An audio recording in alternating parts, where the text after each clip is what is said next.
Hello students, welcome to Hiba Max Study Time. 9th Standard CBSE Max பார்த்துட்டு இருக்கோம். Chapter 7, Exercise 7.1, 5th question and 6th question இந்த வீடியோல பார்க்கலாம். 5th question, line L is the bisector of an angle A. Line L வந்து A angle ரெண்டா பிரிக்குது சொல்றாங்க.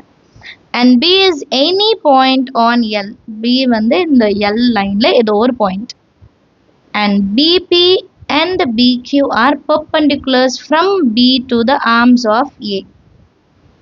BP யும் BQ யும் A ஓட armsக்கு perpendicular அப்ப 90 degree ன்னு அர்த்தம்.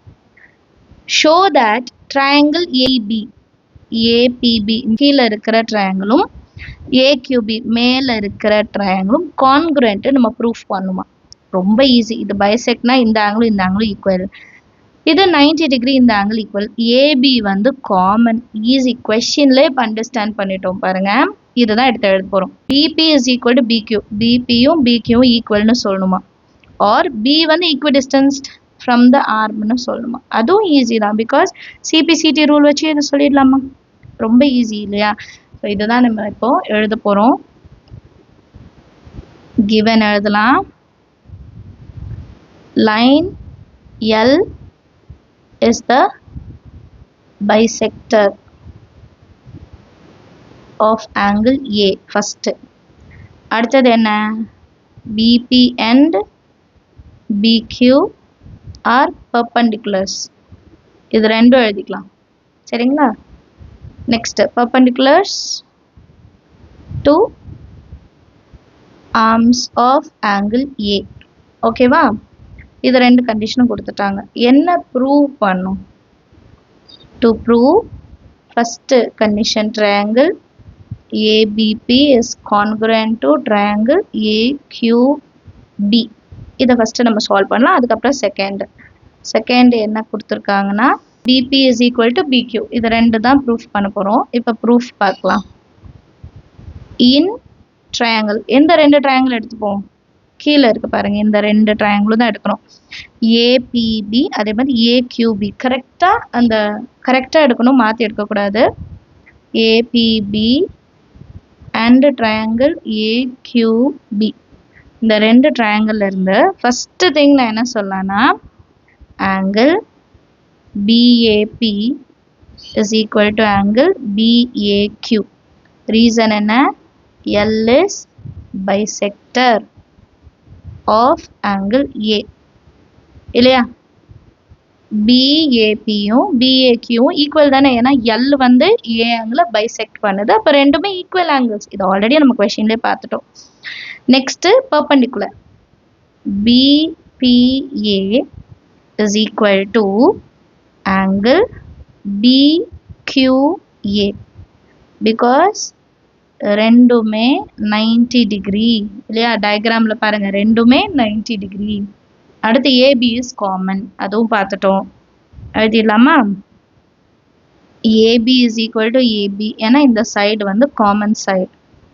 ஸோ இப்போ பாருங்க ரெண்டு ஆங்கிள் ஒரு சைடு ஈக்குவல். ரெண்டு ஆங்கிளும் ஒரு சைடும் ஈக்குவல். இப்போ நம்ம என்ன ரிசல்ட் கொண்டு வரலாம்னா triangle APB is congruent to triangle AQB. AAS rule ஏன்னா இது இன்க்ளூடட் சைடு கிடையாது இல்லையா. ஸோ AAS ரூல் படி நான் என்ன சொல்ல இந்த ரெண்டு ட்ரையாங்கிளும் கான்குரண்ட்னு சொல்கிறேன் ஃபர்ஸ்ட். இப்போ செகண்ட் ப்ரூஃப் என்ன பண்ணும்? BPயும் BQயும் ஈக்குவல்னு சொல்லணும். இப்போ இந்த ரெண்டு ட்ரையாங்கிளும் கான்குரண்ட்னா கரஸ்பாண்டிங் சைட்ஸ் எப்படி இருக்கும்? ஈக்குவலாக இருக்குமா?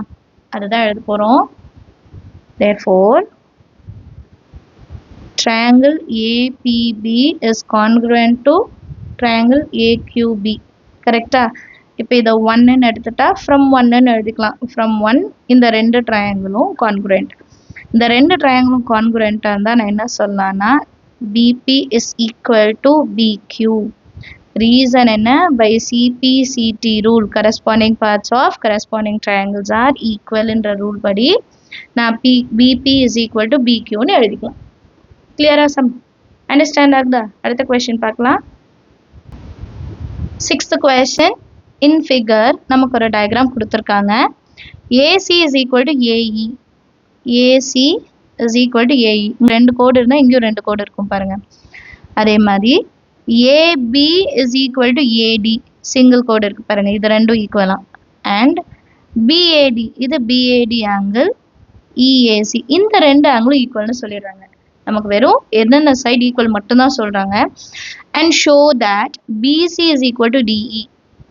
பிசி வந்து இந்த லைன், இந்த பிசி லைன் 3 கோடு இருக்கு பாருங்க, இதுவும் டிஇ இந்த லைனும் ஈக்குவல்னு நான் சொல்லணுமா? நான் அதனால தான் ரவுண்ட் பண்ணியிருக்கேன், டிஃப்ரென்ஸ் தெரியணும். இது ரெண்டு தான் நம்ம ப்ரூஃப் பண்ண போகிறோம். அவங்க கொடுத்துருக்கிறதுலாம் நான் தனித்தனியாக எழுதிட்டேன். ஸோ இதை சால்வ் பண்ணலாம். சொல்யூஷனில் கிவன் எல்லாம் எடுத்து எழுதிடுங்க.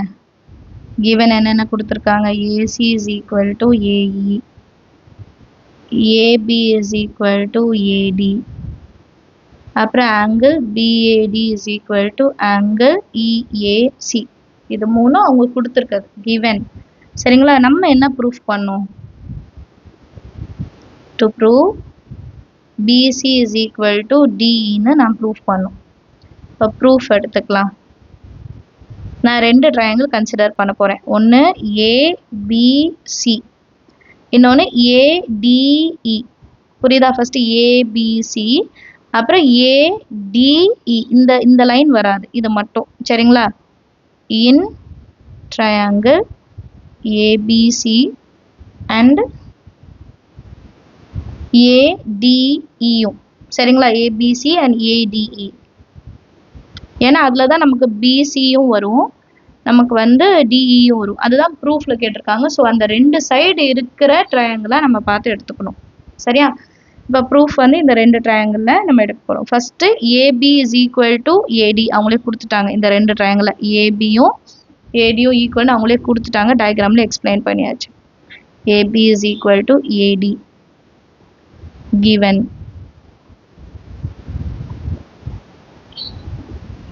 அடுத்ததும் பாருங்க, AC is equal to AE, அதுவும் இருக்கு. AC is equal to AE, AC is equal to AE, அதுவுமே given தான். அடுத்து ஆங்கிளுமே அவங்களே கொடுத்துட்டாங்க. BAD is equal to EAC,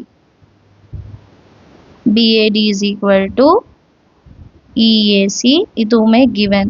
மூணுமே அவங்களே கொஸ்டின்லேயே கொடுத்துட்டாங்க.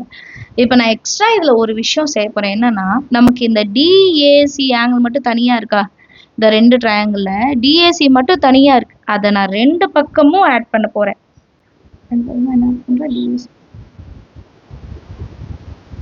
கிளியரா? இந்த ஆங்கிள்ஸ் இப்போ லாஸ்ட்டாக நம்ம எழுதின ஆங்கிள்ஸ் கூட நான் அந்த டிஏசி மட்டும் ஆட் பண்ண போகிறேன். PAT plus DAC, same DAC plus angle EAC, adding angle DAC on both sides. ரெண்டு சைடுமே நான் ஆட் பண்ணுறேன். இது நம்மளா எழுதிக்கிறது தான். சரிங்களா? இப்போ இந்த ரெண்டு ஆங்கிள் பார்க்கலாமா? பிஏடியும் டிஏசி எப்படி இருக்கு? PAT DAC. அப்போ இந்த ஆங்கிள் கம்ப்ளீட்டாக இப்படி வருமா? ஃபுல் ஆங்கிள் ரெண்டுத்தையும் ப்ளஸ் பண்ணால் ஏபிஏசின்னு எழுதிக்கலாமா? நான் இந்த ஆங்கிளை பிஏசின்னு எழுதிக்கலாம். அதே மாதிரி இந்த சைடும் பாருங்க, டிஏசி அண்ட் இஏசி. அப்போ இந்த ஃபுல் ஆங்கிள்னு கிடைக்குமா நமக்கு? இந்த ஆங்கிள் கிடைச்ச மாதிரி இந்த சைடும் ஃபுல் ஆங்கிளாக கிடைக்கும். அப்போ நான் எப்படி எழுதலாம்? டிஏஇன்னு எழுதலாமா? which is equal to angle DAE. இப்போ பாருங்க, இந்த ரெண்டு ட்ரையாங்கிளில் ரெண்டு சைடு ஈக்குவல், ஏபியும் ஏடியும் ஈக்குவல், அதே மாதிரி ஏசியும் ஏயும் ஈக்குவல், அண்ட் ஆங்கிளும் இப்போ ஈக்குவல் வந்துருச்சு. பிஏடியும் டிஏயும் ஈக்குவல். அப்போ இந்த ரெண்டு ட்ரையாங்கிளும் நான் கான்குரண்ட்னு சொல்லிடலாமா? ரொம்ப ஈஸி பாருங்க. ரெண்டு சைடு ஒரு angle. therefore triangle ABC is congruent to triangle ADE. SAS rule. ஏன் இப்போ இந்த ரெண்டு ட்ரையாங்கிள் நான் கான்குரண்ட் கொண்டு வந்தேன்னா, எனக்கு ப்ரூஃபில் என்ன சொல்லணும்? பிசியும் டியும் ஈக்குவல்னு சொல்லணும். இப்போ இந்த ரெண்டு ட்ரையாங்கிளும் ஈக்குவல்னா சிபிசிடி நான் என்ன சொல்லலாம்? PC is equal to DE. ஏன்னா இந்த ரெண்டு ட்ரையாங்கிள் தானே இப்போ நம்ம கம்பேர் பண்ணோம். அப்போ பிசியும் டியும் ஈக்குவல்னு சொல்லிடலாமா? ஈஸியாக முடிச்சிட்டோம் பாருங்க. therefore BC is equal to DE by CP CT is equal to DE அப்படின்னு ப்ரூஃப் பண்ணிட்டோம். ஈஸியான சம் இல்லையா? நீங்களும் ட்ரை பண்ணி பாருங்க.